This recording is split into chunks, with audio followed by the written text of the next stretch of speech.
राधे राधे दोस्तों, कैसे हैं आप सब। आज मैं आप लोगों के बीच एक बहुत ही प्रेरणादायक कहानी लेकर प्रस्तुत हुई हूँ। यह कहानी हम सभी को ध्यानपूर्वक सुनने और समझने की आवश्यकता है। यह कहानी हम सबको यह सोचने पर मजबूर कर देगी, आखिर जो शक्ति हमें नजर भी नहीं आती वह अप्रत्यक्ष रूप से कदम कदम पर हम सब की कितनी सहायता करती है। जब भी हम अपने जीवन काल में किसी भी मुसीबतों में घिर जाते हैं तो सिर्फ और सिर्फ ईश्वर ही एकमात्र जरिया है जिसे सच्चे मन से याद करने पर वे सहायता करने के लिए सदैव प्रत्यक्ष या अप्रत्यक्ष रूप से हमारी मदद करते हैं और हमें उस मुसीबत से बाहर निकाल लेते हैं। पर कहीं ना कहीं यह हम सब पर भी निर्भर करता है कि विपत्ति आने पर किस तरीके का व्यवहार अपनाते हैं। जीवन में विपत्तियां आने पर हम में से कुछ लोग जो अत्यधिक परेशान होने पर टूटकर बिखर जाते हैं और कुछ लोग विपत्तियों का डटकर सामना करते हैं और पहले से कहीं ज़्यादा निखर जाते हैं। आइए हम सब मिलकर इस कहानी का आनंद लेते हैं। कहानी की शुरुआत होती है बलिया जिले के एक छोटे से कस्बे हरचंदपुर से, जहां यहाँ राम स्वरूप नामक एक सरकारी अध्यापक रहा करते थे। राम स्वरूप जी हरचंदपुर के प्राथमिक विद्यालय के वरिष्ठ अध्यापक होने के साथ साथ उप प्रधानाचार्य भी हुआ करते थे। वरिष्ठ अध्यापक तथा उप प्रधानाचार्य होने के कारण हरचंदपुर प्राथमिक विद्यालय की देख रेख की सारी जिम्मेदारियां राम स्वरूप जी के ही कंधे पर थी, जिसे वह बखूबी पूरा किया करते थे। विद्यालय की टूट फूट की मरम्मत, शौचालयों की साफ सफाई, कक्षा की देख रेख तथा मिड डे मील में मिलने वाले भोजन गुणवत्ता की जांच वह स्वयं क्या करते थे। शिक्षण कार्य के अलावा बच्चों के खेल कूद तथा उन्हें नैतिक मूल्यों की जानकारी भी दिया करते थे। वे अक्सर विद्यार्थियों को एकत्रित करके उन्हें प्रेरणादायक कहानी भी सुनाया करते थे। सही मायनों में वह एक आदर्श शिक्षक की भूमिका निभा रहे थे, जो सिर्फ विद्यार्थियों को शिक्षित करने के अलावा उन्हें ईश्वर के दिखाए गए मार्ग में चलने में सहायक होने वाला था। एक दिन वह कक्षा में उपस्थित विद्यार्थियों को ईश्वर की महत्वता के बारे में बता रहे थे। उन्होंने विद्यार्थियों से कहा कि बच्चों, ईश्वर हमारे चारों ओर व्याप्त है। वह प्रतिपल हम सबको देख रहा है और हमारी गतिविधियों पर नजर बनाए हुए है। मास्टर साहब की यह बात सुनकर राजू अपनी सीट से उठ खड़ा हुआ और उसने मास्टर साहब से यह प्रश्न किया कि गुरुजी, मुझे आपकी कही गई बातों पर विश्वास नहीं हो रहा, क्योंकि जैसा आप कह रहे हैं कि ईश्वर हमारे चारों ओर विद्यमान हैं, तो गुरुजी, अगर ईश्वर हमारे चारों ओर विद्यमान है तो हमें हर दिन नई नई कठिनाइयों का सामना क्यों करना पड़ता है, जब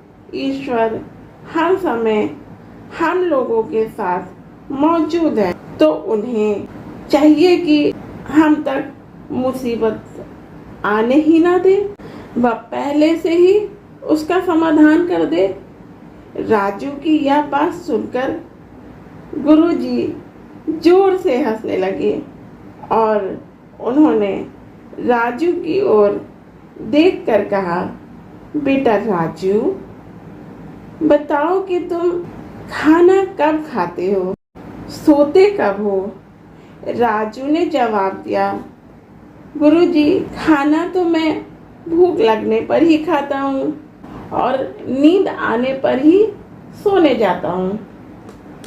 तब गुरुजी ने उसे कहा कि बेटा राजू, तुम एक काम करना कि आज तुम इतनी भरपूर मात्रा में खाना खा लेना कि तुम्हें 2-4 दिन भूख ही ना लगे, तो तुम्हें कोई परेशानी ही नहीं होगी बार बार भूख लगने पर। उसी प्रकार मैं तुम्हें विद्यालय से 2-4 दिन की छुट्टी दे देता हूँ ताकि तुम घर जाकर भरपेट खाना खाकर 3-4 दिनों के लिए सो जाओ, ताकि तुम्हें कोई परेशानी ना हो, ना बार बार भूख लगे, ना ही बार बार नींद आए। गुरुजी की यह बात सुनकर कक्षा के सभी विद्यार्थी जोर जोर से हंसने लगे। राजू सिर झुकाकर खड़ा हो गया। राजू के मायूस होने पर गुरुजी ने कक्षा के सभी विद्यार्थियों को डांट कर चुप कराया। राजू का प्रश्न कहीं से गलत नहीं था। राजू के मन में जो जिज्ञासा उत्पन्न हुई उसे उसने मुझसे पूछा। यह बड़े गर्व की बात है।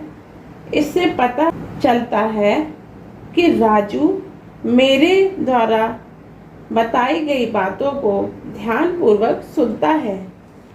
इस बात के लिए राजू की प्रशंसा होनी चाहिए।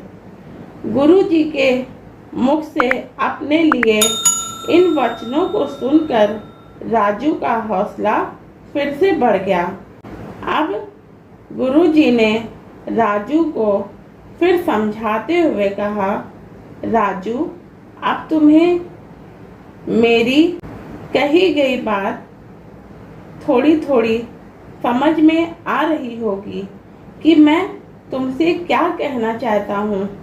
जिस प्रकार बिना भूख लगे हम भोजन नहीं कर सकते, बिना नींद का एहसास होने पर हम सो नहीं सकते, ठीक उसी प्रकार बिना मुसीबतों का सामना किए कोई मनुष्य सफल नहीं हो सकता।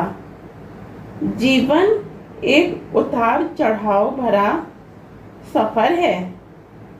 ईश्वर पहले से हमारे जीवन की सभी कठिनाइयों का अंत कर देंगे, तो हमारा यह जीवन एकदम नीरस, बेरंग, उबाऊ सा लगने लगेगा और कुछ ही दिनों में हमारे जीवन जीने की इच्छा खत्म हो जाएगी। अरे, जीवन का असली सफर इसी उतार चढ़ाव भरे सफर में है। इन परेशानियों को हमारे जीवन में भेजकर ईश्वर यह देखना चाहता है कि हम अंदर से कितने मजबूत हैं और इन परेशानियों का सामना किस प्रकार करते हैं। बेटा राजू, मेरी एक बात हमेशा के लिए गांठ बांध लो।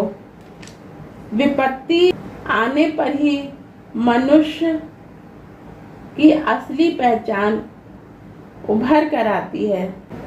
जो व्यक्ति ईश्वर में गहरी आस्था रखता है और जीवन में विपत्ति आने पर भी नहीं घबराता और ईश्वर को याद करते हुए ईमानदारी पूर्वक अपने कार्यों को करता है, तो ईश्वर जल्द ही किसी न किसी रूप में आकर सभी परेशानियों का हल निकाल देते हैं।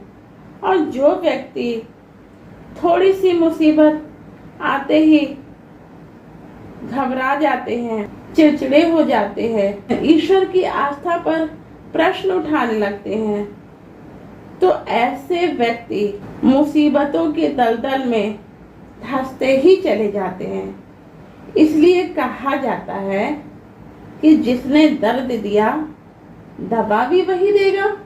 बस हमें शांत चित्त रहकर अपने कार्यों को करते हुए सब कुछ उसी पर छोड़ देना चाहिए, क्योंकि जिस ईश्वर ने हमें अपनी संतान के रूप में भेजा है, तो कहीं न कहीं वह ईश्वर हमारा हाथ थाम हमें पार भी लगा देगा। बस ईश्वर पर भरोसा तो करो। गुरु जी की कही गई इन बातों का असर न सिर्फ राजू बल्कि कक्षा के हर एक विद्यार्थी पर पड़ा। उस दिन के बाद सभी विद्यार्थी प्रेम भाव से रहने लगे और अपने जीवन की हर चुनौती का सामना करने को तैयार थे, क्योंकि उन लोगों को यह बात अच्छे से समझ में आ चुकी थी कि ईश्वर सर्व विद्यमान है और हर समय उनकी सहायता करने के लिए, रक्षा के लिए उपलब्ध है। तो राधे राधे दोस्तों, आपको यह कहानी कैसी लगी? अगर अच्छी लगी हो तो कमेंट्स बॉक्स में ज़रूर बताइएगा। मिलते हैं ऐसी ही प्रेरणादायक किसी और कहानी में। राधे राधे दोस्तों।